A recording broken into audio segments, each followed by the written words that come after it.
Hey, what's happening, everybody? Wyatt Hurts here, back with some more Call of Duty content, some Call of Duty Ghosts multiplayer action, and I'm getting it up here on the channel. And we're looking at a map called, this time around, we're looking at a map called Stonehaven.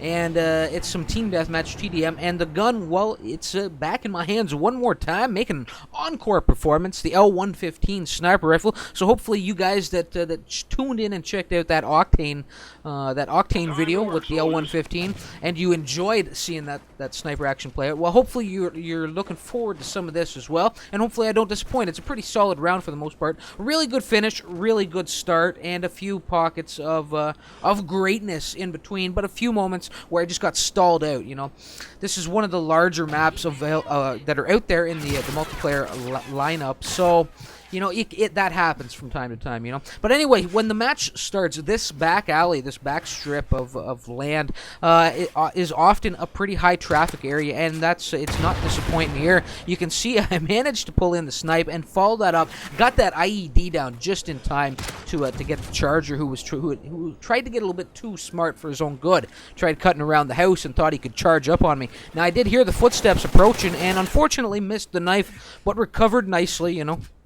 Now, I also have the IED set up at the kind of the castle gate, and now I'm dropping a motion sensor just to back that up, so that that occurrence, or that man, you know, an enemy sneaking up behind me like that, doesn't happen again without me being a little bit more aware. Now, right there, this seems to be taking way too many shots. I've put 2 into him already, got the hit marker, and I think I was probably firing through that lumber pile, and that was really softening those shots that were entering his, you know, entering his flesh, and he was able to survive it a little bit more.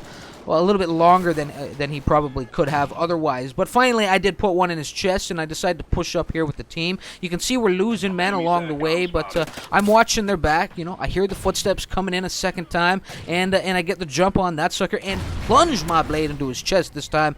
Plunge it in there clean, and my motion sensor coming into play that I had dropped earlier, spotting that enemy, and just beautiful, a beautiful little kill shot there, as I was well aware of his presence, and put him down as soon as he rounded that corner. So a dominating performance here on this stretch of road. As I said, it is a high traffic area when the match first starts. Some matches the battle will continue here for the duration of it, but this won't be the case here. And now, unfortunately, running into Brosifus, who ends up being the leading the team when it's all said and done here, or the enemy team. He puts me down. I just missed a little bit high there. Now let's get into the kit. You can already see, I mean, this is pretty well, I mean, the base weapon is still the same as what we saw in Octane, but there's been some changes in both the perks and the kill streaks. And you saw it right there. I dropped some ballistic vests, and what that means is that I'm now off of the assault kill streaks, at least with this loadout in particular, and I've moved on to the support kill streaks. And I'll get into all of that right here, because I think things start to slow down just a little bit here. I have some trouble spotting guys, and when I am spotting guys, they're falling to some friendly fire, some of my teammates' fire, before I can actually get the shot lined up, you know. So let's take a look at the gun. Again, L115 for you guys that are unaware or missed my announcement of that earlier on. It's still silenced. It still has the armor-piercing rounds in there to kind of balance out the fact that I have a silencer on the rifle. This is unfortunate. This is unfortunate here. You can see the PDW is in hand. Those 3-round bursts. 2 3-round bursts will put down most guys, you know. And unfortunately, I mean, I had the advantage there. I had the element of surprise. I probably blew my wad a little bit too soon with that PDW, and just didn't get the shot lined up. And then unfortunately, I misread how long it actually takes to reload that PDW. I saw him pop the clip in, and I thought I was good to step out and try and follow up that first burst that hit with a second one to try and finish off my target. But I was still stuck in the reload, and I completely exposed myself and got put down for my trouble. And right here, I again exposed myself again while I'm trying to help my teammate with that guy that was charging his way. And this guy beautifully set up the judge, the jury, and the executioner. Well, he certainly was my executioner there. Puts me down, posted up beautifully there, completely concealed, and a great little headshot on me there by him, you know. So I get the assist on that guy as he runs for some cover, my teammate finishing him off. And let's get back into this loadout rundown. Now, the IEDs are still in there. You've seen them come into play. You've seen the motion sensors come into play as well. Now, on that Octane match, I had in my perks, I had the extra tactical perk. This time, that's been swapped out for the extra lethal perk. Now, the extra lethal perk takes 2 perk slots, whereas the extra tactical only takes 1. But it's now given me 2 IEDs rather than the 1, and now of course, I am limited to the 1 motion sensor. The other stuff that I have in here, Dead Silence. That's a great perk. Completely muffles, mutes your footsteps for the most part. I mean, there are still some substances that that are quite loud, like snow, crunching snow, and guys with Amplify can still hear you pretty clearly. Focus is in there to reduce my weapon sway and keep my flinch in check when I'm being shot by some enemy fire. And lastly, kind of a new perk that I haven't put into use, with the exception of this kit, Reflex. What Reflex is doing, it's allowing me to swap out weapons faster, back and forth between my weapons, you know, and use my equipment, get my equipment down faster and set up. So there we go. There's the perk rundown. Going into the kill streaks, well, the ballistic vest, you know, so it's support, and with the support kill streaks, the kill streak is persistent. You can see I've died a few times now, and the kills are still there in the kill streak slots. If you don't know what I'm talking about, look at the lower right hand corner of the screen. With the assault kill streaks, your kill streaks get reset with each death. You know, you have to earn them. You have to earn them in that 1 life, you know. But with the support stuff, it's not as powerful. They're persistent, so you basically accumulate them throughout the course of the entire game. So we started with the ballistic vests, which add, you know, oodles and oodles of armor if you put one on, and the entire team can pick them up. You know, it's not just limited to myself, but the enemy can destroy them if they come across them. Coming in here very shortly, I only need 1 more kill for it, is the Riot Shield, kind of this Riot Shield AI guy that will just kind of run a patrol, much like Mr. Piddles or Mr. Bojangles will come in. This guy is Mr. I don't know, I call him Berlin. That's what I call him, because he's like the wall of steel, you know, the Berlin Wall. Yes, Berlin and his wall of I don't know. I don't know. I'm gonna have to come up with a better name for this sucker right here. But he comes into play here. He actually, you know, he slowed that guy down. He played the distraction, and it allowed me, you know, after botching the first shot on him, or the first couple shots, I wasn't really paying too close attention. It allowed me to just kind of take a breath and take a second and line the headshot up and put him down, and I did. Now the last thing that will be coming in, I will get to it, and in fact I only need 1 more kill to bring it in, is the Helo Scout, you know.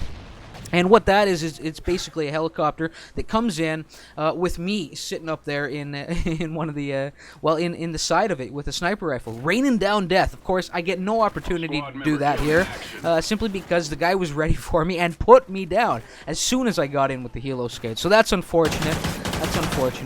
And so was that. Dying right there at that gate. That was unfortunate as well.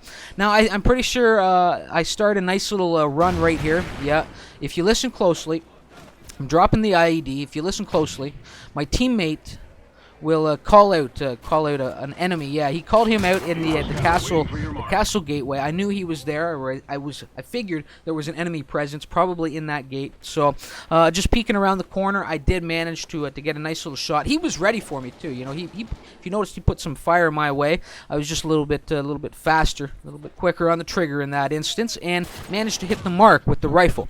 Now I have a nice perimeter down. Both my IEDs are down, and my motion sensor have all gone down on multiple paths on this on this little courtyard behind these houses here. Now this guy really did, you know, he made me drop a load in my pants going in that doorway, but with some quick thinking and a little jump around his fire, and I forced him to get up off his belly.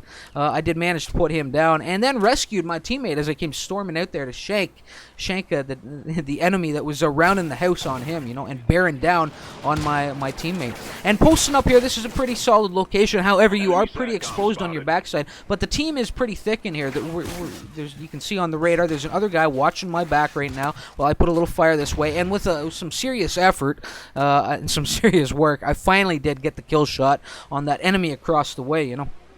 I want to improve my sniping skills with this game. It's probably one of my weaker aspects. You can see the IED coming into play. Often I try and rush the shot, you know. I try and just pop it in there a little bit too fast. I watch other guys, you know, in their kill cams. I watch other guys do it so beautifully, and just go straight into the scope and have that shot lined up so quickly and put you down, you know.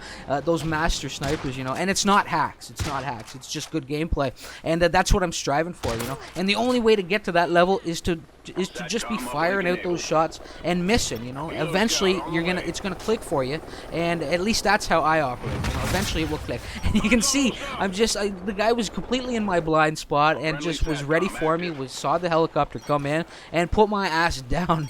And well, that's unfortunate. I was saving that helo scout. You can hear time is ticking down. We're at the end of the round. I was saving that helo scout to try and get a kill cam, the final kill cam with it, the game winner, and it just didn't pan out. But I go on a real rage and tear here at the end. 3 beautiful long shots.